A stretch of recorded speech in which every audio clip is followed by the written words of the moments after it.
Essa semana eu recebi uma pergunta de uma pessoa me questionando se nós somos mesmo ou não criadores da nossa realidade.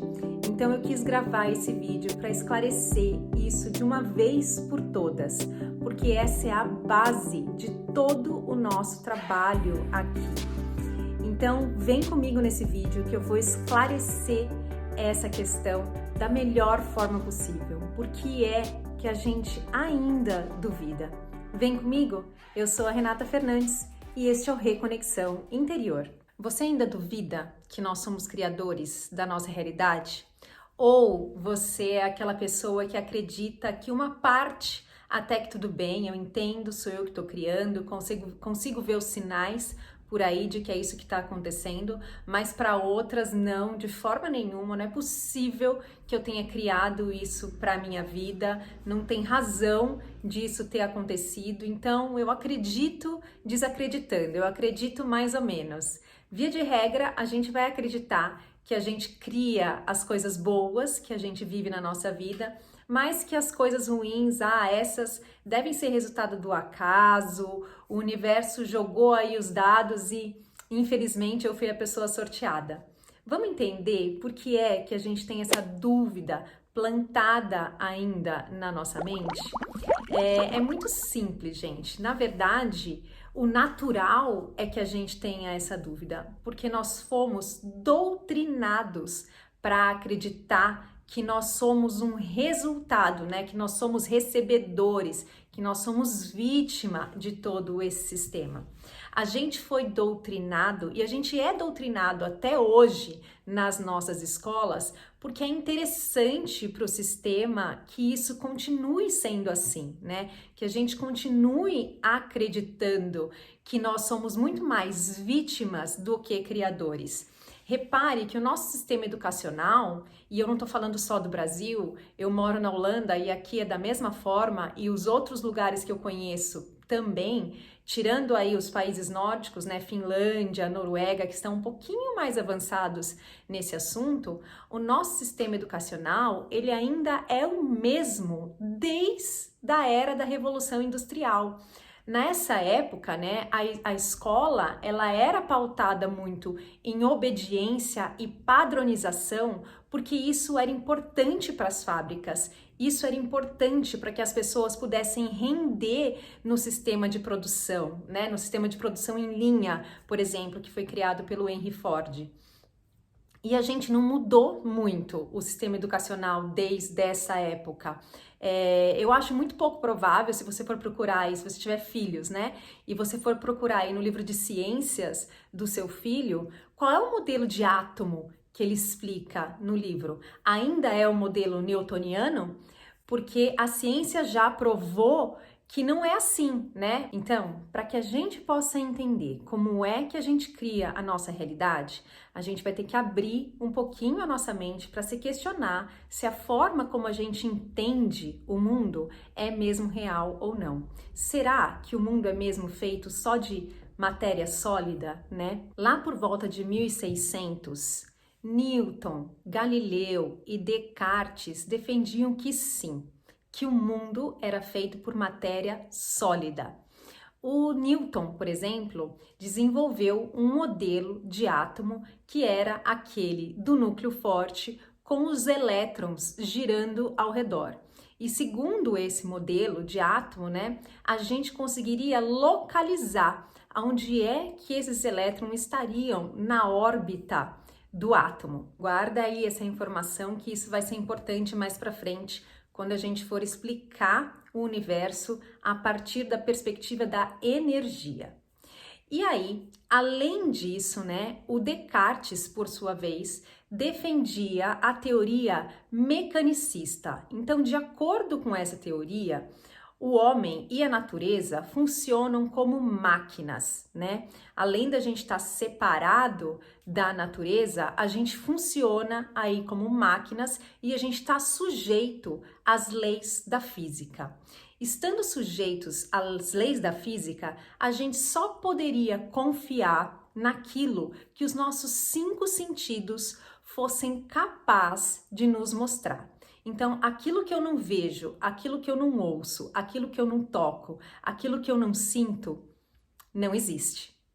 E aí, além disso, o Descartes também defendia que o ser humano ele tinha que ser estudado separadamente com relação ao corpo e com relação à nossa mente. O corpo sendo sujeito às leis da física e a mente, como eles não conseguiam aplicar aí as leis da física a tudo aquilo que se passa na nossa mente, então eles disseram o quê? Ah, tudo bem. Já que a gente não consegue explicar, vamos dizer então que a mente é um objeto de estudos de uma outra área.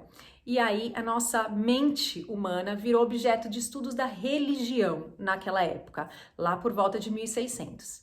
E é importante que a gente mencione que todas as teorias que foram desenvolvidas nessa época, né, dentro do acesso que a gente tinha ao conhecimento ou dentro do nível de consciência que a gente tinha nessa época, foi muito importante para que a gente pudesse avançar e chegar em todo o conhecimento que a gente tem hoje sobre como a realidade funciona, sobre como o universo funciona. Então, vamos lá. Essa teoria lá da época de 1600 enxergava o homem como vítima, né, do ambiente. A gente estava sujeito a tudo aquilo que nos acontece e era baseado na dualidade, na separação entre mente e corpo.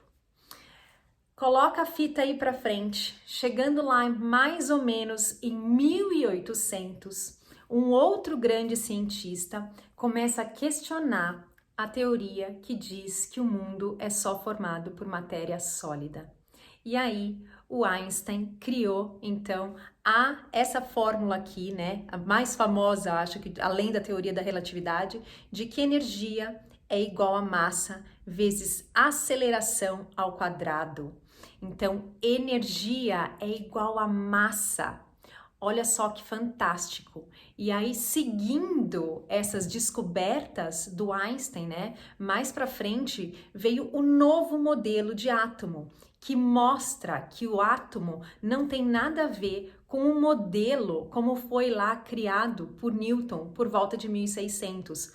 O átomo, na verdade, tem um núcleo muito pequenininho e ele está circulado aí pelos elétrons que podem aparecer e desaparecer da órbita sem nenhum controle, sem que a gente possa controlar. Então a gente não consegue apontar a localização de um elétron. Um átomo, na verdade, ele é formado por 99,9 espaço vazio. Ou entenda isso como um campo de energia. E se o átomo é formado por este campo de energia, né, nós também somos. E aí, como é que você explica onde é que a gente começa e onde é que a gente termina? Na verdade, isso é o que a gente enxerga a partir dos nossos 5 sentidos, que são muito limitados em termos de entender como é que a nossa realidade funciona.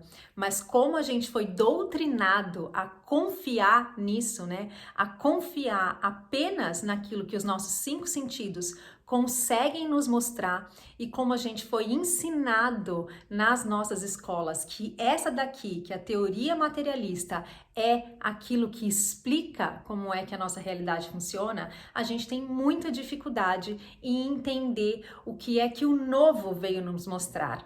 E vamos combinar que o novo já não é nem tão novo assim, né? Tudo isso aqui começou lá em 1800. Mas será que é interessante que a gente consiga entender e colocar em prática esse nosso poder criativo? Ou será que é melhor que a gente continue cego a tudo isso e continue sendo vítima do sistema para que o sistema consiga se manter? Você já se perguntou isso? O Tesla, que é um contemporâneo do Einstein, né, uma vez falou: se você quiser desvendar os mistérios do universo, pense em termos de energia, vibração e frequência. Então, se a gente conseguir entender que o mundo, na verdade, que o universo, na verdade, é formado por um grande campo de energia, que o mundo não é de fato matéria sólida, a gente começa a caminhar para o entendimento de como é que a gente cria a nossa realidade, como é que a gente cria o que a gente percebe como matéria. Aí, para a gente chegar nesse ponto, teve um experimento muito importante, que foi o experimento da dupla fenda, que mostrou pra gente como é que isso acontece. E falando aqui muito por cima, o experimento da dupla fenda chegou à conclusão de que o átomo pode se comportar tanto como partícula quanto como onda. Partícula a gente vai entender aí como sendo matéria e onda como sendo energia. Mas como é que isso acontece? E qual é o grande pulo do gato desse experimento? Eles conseguiram comprovar que o que faz a energia virar matéria é a atenção do observador, que é a mesma coisa que dizer, a gente transforma a energia que é todo o universo em matéria quando a gente dedica a nossa atenção a essa energia. Quando você coloca o seu foco em alguma coisa, você vai ver isso aparecer no seu ambiente como matéria. E aí você pode me perguntar, mas é só isso, Renata? Só esse experimento, só o experimento da dupla fenda já explica? Será que isso é suficiente, né? Já explica que o universo é formado mesmo por energia, né? De que o que a gente vê como matéria sólida não passa aí de uma ilusão? Não, não é só isso. Se você for olhar, né, para vários estudos, tanto estudos místicos como estudos da medicina, por exemplo, a gente consegue comprovar que, na verdade, tudo está conectado, né? Que não existe a separação da forma como a gente vê. Se você pegar um médico, que eu tenho gostado muito de ler o material dele, por exemplo, o Gabor Maté, né, que fala sobre trauma, que fala sobre vícios e muitas coisas nesse sentido. Ele defende muito nos estudos dele a conexão que existe entre mente e corpo.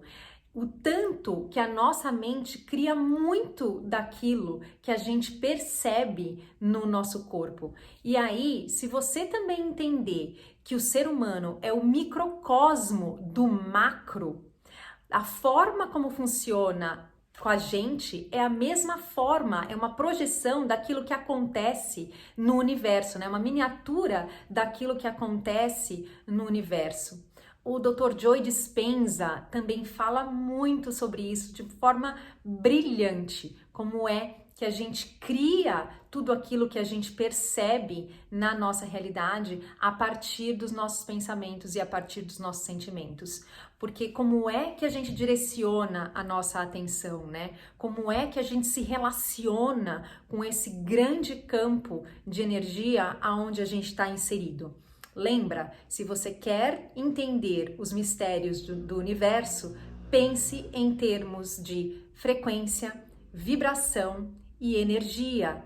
Como é que a gente vibra? Da onde vem a nossa frequência, se não dos nossos pensamentos e dos nossos sentimentos? É dessa forma que a gente se relaciona com esse grande campo aonde a gente está inserido. E é dessa forma que a gente cria a nossa realidade. E sabe de uma coisa? Sabe por que é que a gente duvida?